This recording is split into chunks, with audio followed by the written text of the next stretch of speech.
नमस्कार। मोटिवेशनल काफी बातें चैनल में फिर से एक बार मैं आपके सम्मुख उपस्थित हो गई हूँ। आज का हमारा विषय है चांदनी मातृभोजन। बचपन से लेकर हम चांद को देखते आए हैं।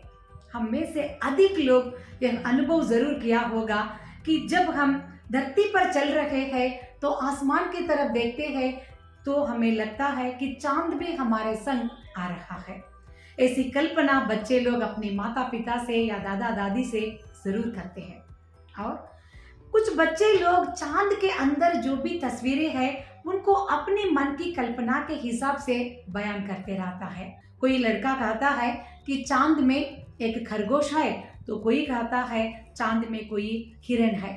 तो अपनी अपनी मन के हिसाब से हम चांद को हम देखते आए हैं और चांद से संबंधित धारणाएं भी हमारे मन में है। चांद हमसे बहुत दूर रहकर भी हमारे साथ बहुत निकट संबंध स्थापित कर देता है। चांद से हमारा यह संबंध बचपन में, यौवन में और वृद्धाप्य तक भी चलता रहता है। बचपन की बात आई है तो और भी कुछ बातों की ओर हम ध्यान देंगे कि एक माँ अपने संतान को खाना खिलाते हुए चांद को दिखाती है और चांद से संबंधित अनेक विचार कहते हुए वो अपने बेटे को खाना खिलाती है, तो वह कितना सुंदर दृश्य है। एक तरह से बेटा अपनी माँ के द्वारा कही हुई बातों को सुन रहा है और दूसरी ओर वो आकर्षक चंद्रमा को देख रहा है। इस प्रकार से उसके मन में उभरते हुए जो भावनाओं को भी अपने माँ के साथ वो बांटता जाता है। ऐसा अनुभव हमारी पीढ़ी के अनेक लोग कर चुके हैं, मगर आज मैं वादे के साथ कह सकती हूँ कि इस प्रकार से अनुभव से आजकल के जो बच्चे हैं वंचित हो रहे हैं, क्योंकि अधिकतम घरों में छत के ऊपर जाने की व्यवस्था नहीं। तो अपार्टमेंटल कल्चर में रहने वाले बच्चों के लिए भी शायद छत के ऊपर जाने के लिए भी असुविधा हो सकती है, या माता पिता दोनों सुबह से शाम तक परिश्रम करके आए हैं, थक गए हैं और वे अपने बच्चों को छत तक ले जाने में भी वे भी शायद आलसीपन दिखा सकते हैं। चाहे कारण कुछ भी क्यों न हो, आजकल के बच्चे ऐसे कुछ संतोष से, मजे से वे वंचित हो रहे हैं।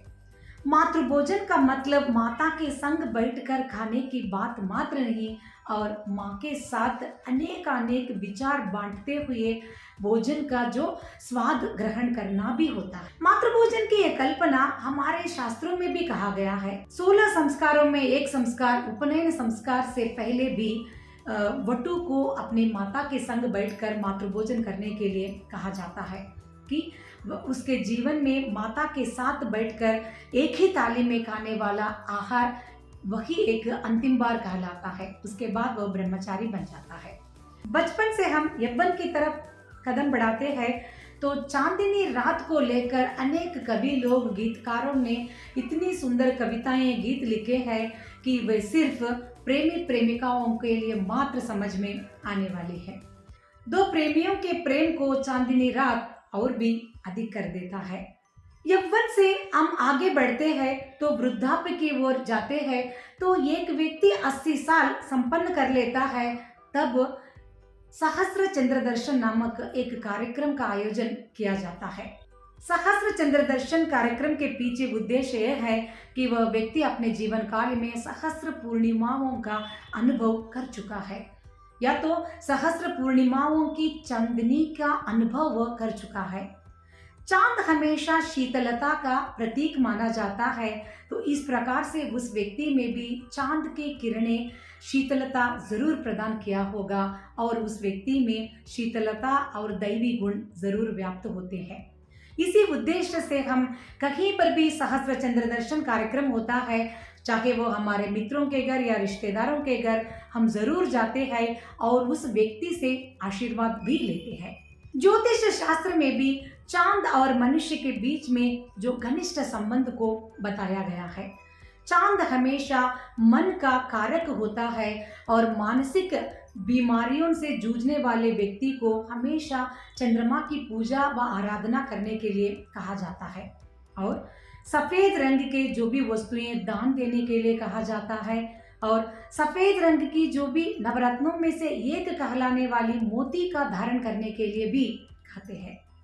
इस प्रकार से चंद्रमा और मनुष्य के बीच में संबंध अविभाज्य है, इनसेपरेबल है। हमेशा चांद हमारे साथ रहता है। तो चंद्रमा से संबंधित अनेक विचारों को आप भी अपने बच्चों के साथ बांटिए। अगर आपके घर में छोटे बच्चे हैं, आप रोज उन्हें खाना खिला रहे हैं, तो क्यों ना कम से कम महीने में एक दिन पूर्णिमा की रात चांद को दिखाते हुए अनेक विचार बताते हुए अपने बच्चों को आप खिलाइए। और आप भी आपके अनुभव हमसे ज़रूर कमेंट बॉक्स में बताइए कि आपके बच्चे भी उन अनुभवों से वंचित ना हो। यही हमारा उद्देश्य है।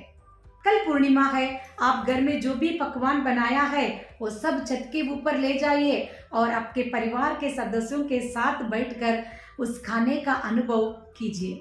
आप देखिए कि चांदनी के संग आपका जो भोजन का स्वाद और भी बढ़ जाता है। अगले हफ्ते और एक सुंदर विचार लेकर मैं आपके सम्मुख उपस्थित हो जाऊंगी। तब तक के लिए मुझे अनुमति दीजिए।